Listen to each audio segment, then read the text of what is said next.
La meilleure façon de griller un préamplificateur de réception est mettre dedans. Maintenant, il faut le réparer.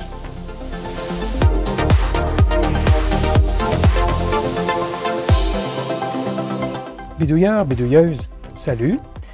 Voici un préamplificateur de signal pour la bande des 432 MHz, ce qu'on appelle un Low Noise Amplifier, LNA. Alors, c'est un préampli que j'ai construit à partir d'un plan d'un radioamateur. Je vais vous montrer ça tantôt. Et le gros avantage de ce préampli, c'est qu'il a un gain assez élevé de 20,1 décibels, donc 20 décibels, mais un facteur de bruit de 0,17 décibels. C'est extrêmement bas. Lorsqu'on est en bas de 0,3, on considère que c'est presque la perfection au niveau du bruit. Alors, autrement dit, il amplifie beaucoup par un facteur de 100, 20 décibels, et il n'ajoute que très peu de bruit. Alors, j'avais construit ce petit projet pour mes communications en rebondissement sur la Lune, ce qu'on appelle le Moon Bounce. On envoie nos signaux sur la Lune, les signaux rebondissent sur la Lune et des stations sur la Terre le reçoivent, un peu comme un satellite finalement, et on prend des communications à travers la Lune comme ça. Alors, parce que les signaux sont extrêmement faibles, la Lune atténue 93% des signaux, juste par absorption, ben ça prenait un préampli qui va aller chercher les petits signaux sans ajouter de bruit. Là. Alors voilà, c'est la raison derrière. Pourquoi je l'ai dans mes mains? C'est bien simple. Je l'ai sauté, je l'ai grillé. Votre humble serviteur a eu une crampe au cerveau. J'ai émis de la puissance, donc j'ai transmis, qu'on dit là, de façon commune, j'ai émis plusieurs watts dans la sortie de cet ampli, alors que je n'aurais jamais dû normalement. J'ai un système de séquence, un séquenceur avec des relais qui transfèrent, lorsque je passe en émission essentiellement, retire le préampli pour que ça passe tout droit vers l'antenne. Et lorsque je repasse en réception, le préampli se trouve à être recommuté en ligne. Ben, j'ai eu la très bonne idée de neutraliser le séquenceur. Et donc, il n'a jamais transféré sur la ligne directe. Et donc, j'ai émis directement dedans. Alors, c'est pour moi une mission de le réparer. Et ben, je me suis dit en même temps, ben, pourquoi pas vous montrer l'intérieur. Alors, vous allez voir, c'est extrêmement petit. C'est du montage en surface. Même que le transistor lui-même, c'est un transistor FEMT, très, très petit. Alors, sans plus tarder, on va commencer à faire des essais avant d'ouvrir. Je veux d'abord vérifier qu'il n'est pas en court-circuit. Je vais mettre une alimentation nominale et on va voir si le courant est nominal pour commencer. Alors, avant de mettre sous tension, j'ai mis des terminaisons en entrée et en sortie. Ce sont en fait des atténuateurs, mais dont la valeur est très élevée en atténuation, ce qui donne l'équivalent d'une terminaison à peu près de 50 ohms. Là. Alors, je vais mettre l'ensemble sous tension et le courant que je mesure, c'est plus de 100 mA, c'est en fait environ 120 mA à 13 volts. Ce qui me semble très élevé considérant que le régulateur de tension à l'intérieur, je crois que c'est un régulateur de 100 mA. Autrement dit, ça ressemble beaucoup à presque un court-circuit. Alors, on va voir à l'intérieur. J'espère que c'est juste le petit transistor qui est grillé et pas autre chose. Je vais maintenant insérer un signal radiofréquence pour voir s'il amplifie, ce petit préamplificateur. Alors, j'ai une source que je teste directement sur mon wattmètre, un voltmètre radiofréquence ici, et on mesure, comme vous voyez, quasiment 50. Alors, on va dire moins 50 dBm. Et là, maintenant, je vais brancher sur l'ampli cette source et on va pouvoir voir s'il y a du gain. Voilà, c'est fait. J'injecte en entrée 432 MHz et je récupère sur mon voltmètre radiofréquence en sortie. Et vous voyez que pour l'instant, le voltmètre ne lit rien. Alors, j'applique la tension. Voilà, c'est fait. Qu'est-ce qu'on mesure? Rien. Lors de l'application, il y a comme une impulsion, mais il n'y a pas d'amplification. Rien à faire. On se serait attendu à avoir un signal d'environ moins 30, puisqu'on injectait moins 50 plus un gain de 20, on tombe à moins 30 dBm, 1 microwatt. Malheureusement, il n'y a strictement rien. Alors, ça confirme ce que je croyais, c'est-à-dire, il est sauté. Alors, on l'ouvre. Voici donc l'intérieur. J'ai retiré juste la plaque inférieure et c'est ce qu'on voit. C'est très petit, comme vous voyez, hein? Très, très petit. Et donc, pour travailler, bien sûr, cette plaque, je peux retirer l'autre face du boîtier et donc détacher la plaquette du reste du boîtier en autant que je dessoude le fil d'alimentation ici à travers le condensateur passant, le feed-through. Alors, c'est ce que je vais faire. Je vais dessouder ce fil ici et on va pouvoir regarder plus en détail. Et ouais, je peux vous dire que je vois déjà du dommage. Peut-être pas vous, je vais vous le montrer. Alors, je vous disais que c'était très, très petit. Regardez les petites bobines que j'ai faites par rapport à mon doigt ici. Écoutez, on fonctionne à 432 MHz, donc on peut s'attendre à ce que les composants ne soient pas nécessairement très gros en termes de capacité et d'inductance pour accorder les entrées et les sorties. C'est quelques picofarades et quelques nano-henry. Alors, déjà, ça aide à rapetisser les choses. Le transistor, il est juste ici. Ici, vous voyez une résistance, mais le transistor, il est juste ici. Et d'ailleurs, la bobine vient s'attacher sur le transistor. Alors, il faut avoir une stabilité manuelle assez grande pour monter un tel circuit. Je vous avoue qu'il y a un peu trop de flux à mon goût. Peut-être que si je le refaisais, puisque effectivement, ça fait 15 ans que j'ai monté ceci, je nettoierais probablement l'ensemble avant de poser les inductances et le transistor. J'aurais brossé pour tout nettoyer encore mieux. Je l'avais peut-être fait. Bon, écoutez, c'est pas catastrophique. Le flux reste autour des soudures. Là. Ça n'a pas tout rempli la plaque, là, mais disons que c'est pas l'idéal. Alors, est-ce qu'il y a des dommages? On va devoir se rapprocher encore plus pour les voir, ces dommages. À défaut de sortir le microscope, c'est le plus grossi que je peux faire avec la caméra que j'utilise. Alors, tout de suite, j'ai noté cette résistance-ci et cette résistance-ci. Regardez celle-ci. La surface noire de la résistance, au centre, il y a comme une ellipse, un ovale brûlé. Alors, ça, c'est la sortie. Hein? Alors, je suis arrivé avec quelques watts de puissance ici, passé à travers le condensateur, pas de problème. Ça, c'est bon pour au moins 50 volts et plus. Mais la résistance ici et celle ici, dans une moindre mesure, mais quand même, il y a un dommage sur la surface. Et je vous rappelle que la résistance est imprimée sur la surface. Alors, les ronds que vous voyez là, c'est des dommages sur ces deux résistances. Alors, je vais devoir remplacer ces deux résistances.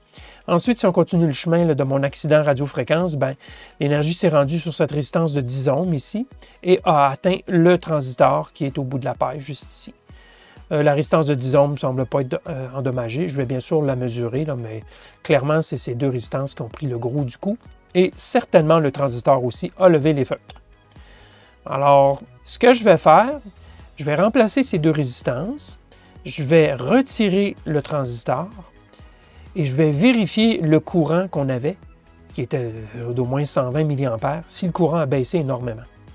Parce qu'il n'y a plus de transistor, donc il n'y a plus de polarisation qui circule dans le transistor.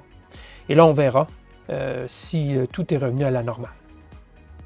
Alors voilà, j'ai remplacé les deux résistances, comme je vous ai mentionné, 33 ohms et 100 ohms, ainsi que reconnecter la bobine qui amène l'alimentation jusqu'ici, jusque du côté de la sortie. Donc, ça c'est fait, le transistor n'est toujours pas posé, j'ai vérifié le courant et c'est 12 mA, donc beaucoup, beaucoup moins que le 120 ou 130 que je mesurais avant d'enlever le transistor. Donc, clairement, il y a beaucoup trop de courant circulait dans ce transistor. Alors, moi, je me sens à l'aise de poser un nouveau transistor pour voir ce qui va arriver avec l'ensemble.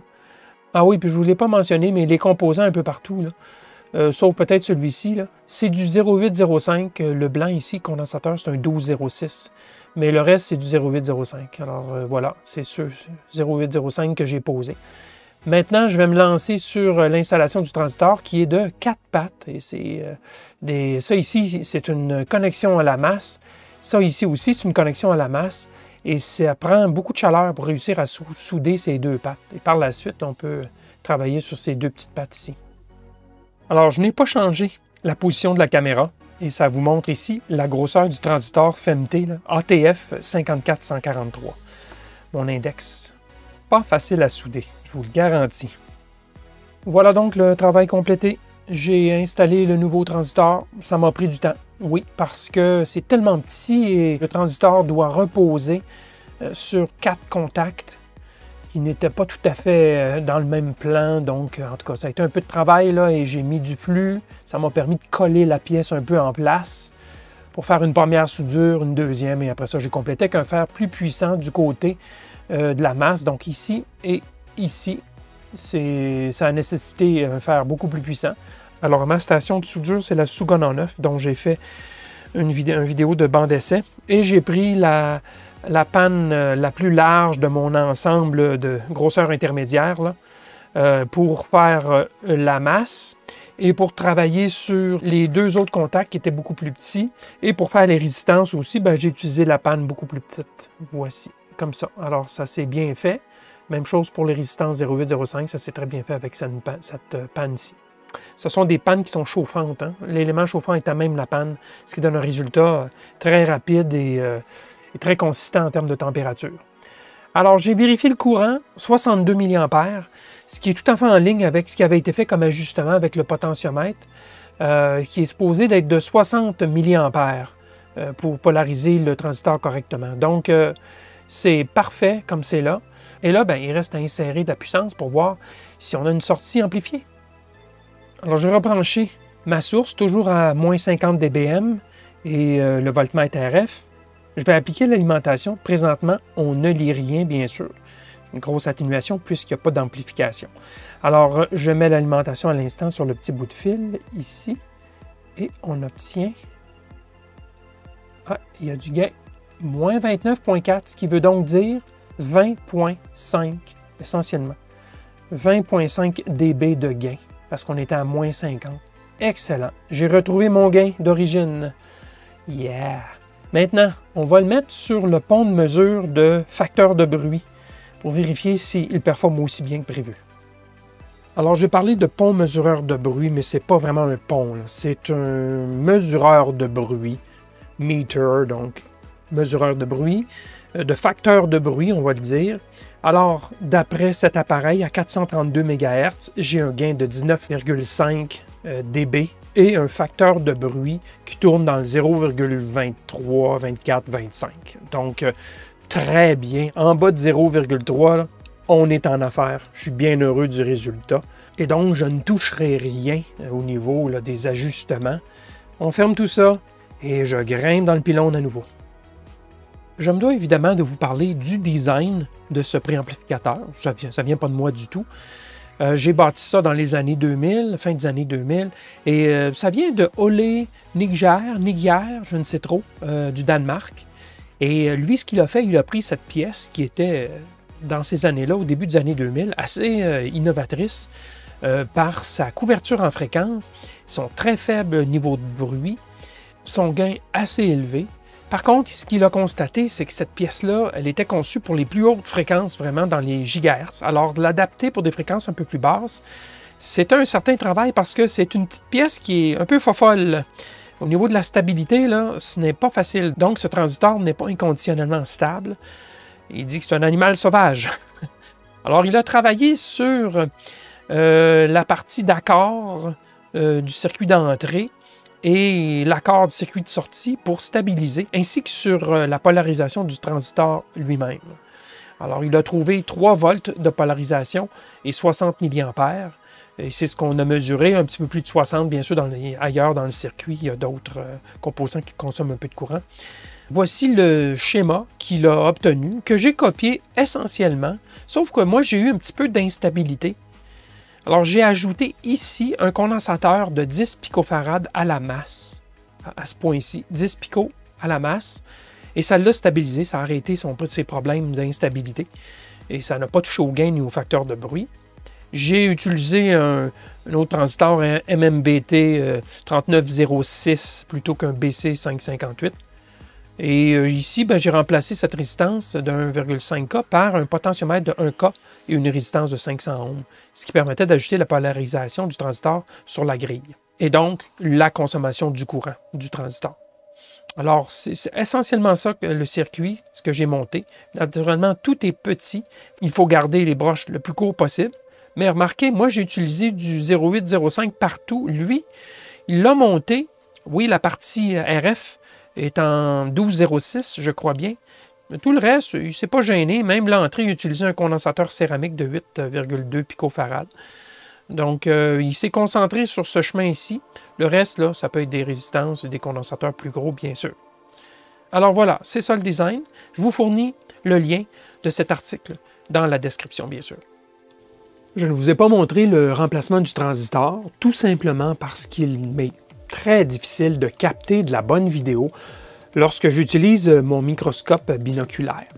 Et pour ce travail, je n'aurais pas pu utiliser mon microscope caméra. Il fallait que j'utilise le binoculaire. C'est un travail trop délicat pour ne pas regarder directement au-dessus de mon plan de travail.